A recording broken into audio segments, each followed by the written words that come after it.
Media మిత్రులకి ఇక్కడ చేసిన మీ అందరికీ నమస్కారం. ఫస్ట్ ఆఫ్ ఆల్ ఈ సినిమాని విజయవంతం చేసిన ప్రేక్షకులందరికీ థ్యాంక్స్ చెప్పుకుంటున్నాం. ఎందుకంటే నిన్నటి నుంచి నేను నిజంగా చెప్పాలంటే నేను సినిమా చూడలేదు, కానీ ఆల్రెడీ డబ్బింగ్లో ఆల్మోస్ట్ అంతా చూసేసాం. బట్ నిన్నటి నుంచి వచ్చిన ఫస్ట్ నాకు మీడియా మిత్రుల ద్వారా ఈ సినిమా ఇంత బాగుందని ఎప్పుడు చెప్తూ ఉంటారు నాకు. అలాగే పొద్దున్న నుంచి ఈవినింగ్ వరకు అన్ని ఏరియాల నుంచి నాకు ఫోన్లు రావడం, డిస్ట్రిబ్యూటర్లు ఫోన్ చేయడం నిజంగా చాలా చాలా హ్యాపీగా ఉంది. ఫస్ట్ ఆఫ్ ఆల్ ప్రొడ్యూసర్స్కి, డైరెక్టర్స్కి అందరికీ కూడా కంగ్రాట్స్ చెప్తున్నాను. Thank you. ఈ సినిమాలో నాది కూడా ఒక మంచి క్యారెక్టర్ నేను కూడా చేసినందుకు చాలా సంతోషంగా ఉంది. ఫస్ట్ ఆఫ్ ఆల్ డైరెక్టర్ నిజంగా చాలా ఎక్స్పీరియన్స్ ఉన్న డైరెక్టర్ లాగా దీన్ని డీల్ చేయడం అంటే ఇటువంటి సబ్జెక్ట్ని చాలా, ఎందుకంటే కత్తి మీద స్వామిలాగా ఉంటుంది.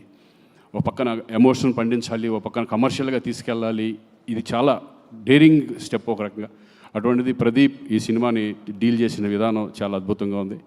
కంగ్రాట్స్ ప్రదీప్. అలాగే రైటర్ డైలాగ్స్ శ్రీకాంత్ కూడా నేను చూస్తూనే ఉన్నాం, ఎప్పటికప్పుడు దాన్ని ఇంపాక్ట్ని తీసుకురావడానికి ఎంత కష్టపడ్డారో.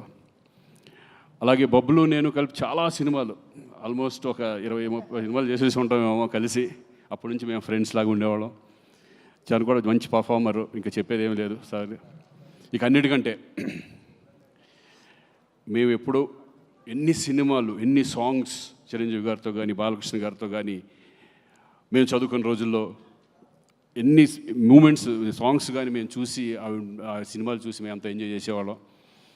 అలాంటిది నేను బిగినింగ్ డేస్లో ఆశయం అనే సినిమాలో నేను విలన్గా చేయడం జరిగింది. అప్పుడు చూసాను విజయశాంతి గారంటే. తర్వాత చాలా రోజుల తర్వాత, చాలా సంవత్సరాల తర్వాత మళ్ళీ నేను సెట్లోకి అడుగుతున్నప్పుడు చాలా కొంచెం ఇదిగా చాలా రోజుల తర్వాత మళ్ళీ విజయశాంతి గారితో చేయబోతున్నాను అని. కానీ అప్పట్లో ఎంత ఎనర్జీగా ఉన్నారో ఇప్పుడు అదే ఎనర్జీ నిజంగా చూసి షాక్ అయ్యాను నేను.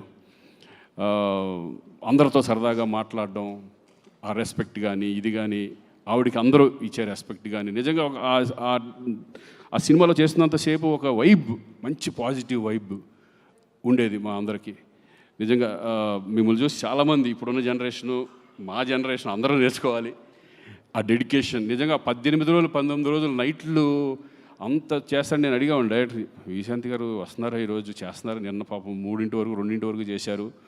ఎందుకంటే మాకే చాలా ఇబ్బందిగా ఉంటుంది అన్ని రోజులు కంటిన్యూ చేయాలంటే. అసలు క్లైమాక్స్ అంతా అన్ని రోజులు చేయడం అనేది నిజంగా ఆ డెడికేషన్, ఆ వర్క్ పట్ల. ఏమంటే మీరు సినిమాలు ఇంకా ఎమ్మెల్సీ అయినా, పొలిటిక్స్లోకి వెళ్ళినా సరే అప్పుడప్పుడు సినిమాలు చేస్తూనే ఉండాలి. ప్రేక్షకులకు మాత్రం దూరం అవ్వకూడదు మీరు. మంచి మంచి సినిమాలు, చక్కటి అప్పుడప్పుడు మంచి మంచి సినిమాలు చేస్తూ ఎప్పటికన్నా ఒక సాంగ్ కూడా మీరు మళ్ళీ చేయాలి. చూద్దాం ఏదో సరదాగా మళ్ళీ.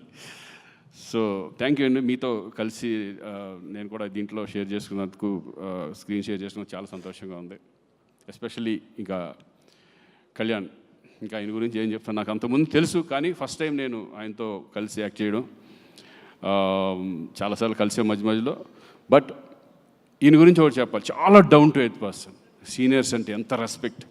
నిజంగా ఈ సినిమాలో అమ్మ అమ్మ అంటూ విజయశాంతి గారు వచ్చినప్పటి నుంచి ఆ పిలుస్తాడు. నిజంగా వైబ్ అంతా సినిమాలో కనపడుతుంది. నిజంగా తల్లి కొడుకులు యాక్ట్ చేశారు అన్నంత ఫీల్లో వీళ్ళిద్దరూ, అంత రెస్పెక్ట్గా, అంత అమ్మ అని ఫీలింగ్తో, అందరితో గౌరవంతో, అందరితో రెస్పెక్ట్గా మాట్లాడడం కళ్యాణ్ నిజంగా హ్యాట్స్ ఆఫ్. అదొకటే కాదు, ఈ సినిమా మీద ఆయనకి ప్రతి క్యారెక్టర్ మీద కానీ, ప్రతి సీన్ మీద ఆయన పెట్టే ఎఫర్ట్, నిజంగా ఒక హీరో అనేవాళ్ళు ఇంత జాగ్రత్తలు తీసుకుంటే డెఫినెట్గా సినిమా హిట్ అవుతుంది అనే కాన్ఫిడెన్స్. మేమైతే ఇదివరకు ఏమి పెట్టేవాళ్ళం కాదు.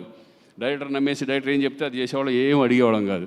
కానీ డైరెక్టర్కి రెస్పెక్ట్ ఇస్తూ, డైరెక్టర్స్ని వాళ్ళ ఇది తీసుకుంటూ, కొన్ని సజెషన్స్ ఇస్తూ, ఎక్స్పీరియన్స్ ఆ సజెషన్స్ కూడా ఇంత కష్టపడి ఈరోజు ఒక మంచి కమర్షియల్ సినిమా. నేను అన్ని సినిమాలు చూశాను కళ్యాణ్, అతను ఒకటే కానీ, ఈ ఫిల్మ్ బింబిసారా కానీ, చాలా మంచి మంచి సినిమాలు. ఆయన సినిమాలు ఎన్టీఆర్ బ్యానర్ నుంచి ఎన్టీఆర్స్లో వస్తున్నాయంటేనే డెఫినెట్గా ఆ సబ్జెక్ట్ చాలా పవర్ఫుల్ సబ్జెక్ట్ అయి ఉంటుంది. అంతకుముందు దేవరాలో, ఎన్టీఆర్ఎస్ బ్యానర్లో నేను దేవరాలో చేయడం కూడా జరిగింది. ఎక్కడ ఏ కాంప్రమైజ్ ఉండదు. అలాగే ఈ మంచి ప్రొడ్యూసర్స్ కూడా దొరికారు మనకి, అశోక్ అండ్ సునీల్. నేను వాళ్ళు కూడా ఎక్కడా కూడా ఓన్లీ ఈ cinema one man show is Kalyan. ఆయన్ని నమ్మేశారు. ఆయన్ని నమ్మి ఈ సినిమాని ఇంత గ్రాండియర్గా ఎక్కడ కాంప్రమైజ్ అవ్వకుండా తీసినందుకు వాళ్ళు కూడా కంగ్రాచులేషన్స్. మరి మంచి ఎఫర్ట్ పెట్టి ఇంకా ఎన్నో సినిమాలు చేయాలని మనస్ఫూర్తిగా కోరుకుంటున్నాను. Thank you.